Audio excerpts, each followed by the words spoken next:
Ramakrishna mission Bhubaneswar पक्षर आयोजित जातीय युव दिवस अवसर में आज ये कार्यक्रम मंचासीन थिबा समस्त वरीय अतिथिवृंद ये अनुष्ठान संपादक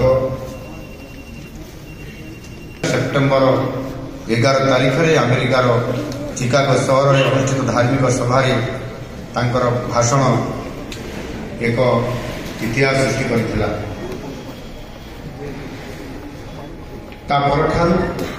भारत धार्मिक और दर्शन तत्व संपर्क में विश्वर दृष्टिकोण में परिवर्तन आसीथिला। भारत प्राचीन दार्शनिक ज्ञान उपर समग्र विश्वर नजर पड़िथिला। तेणु भारतीय भावे आमे आमर आत्मार जागरण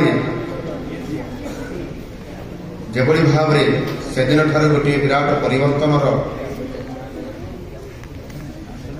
परिवेश तैयारी है।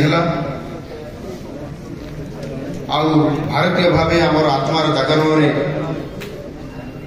से समय विवेकानंद थिले आम समस्त सामने अद्वितीय। यापर आम भारतीय माने आम धार्मिक दर्शन तत्वर महत्व को आम बुझी एवं यहाँ नहीं आम गौरव अनुभव करने आरंभ करूँ।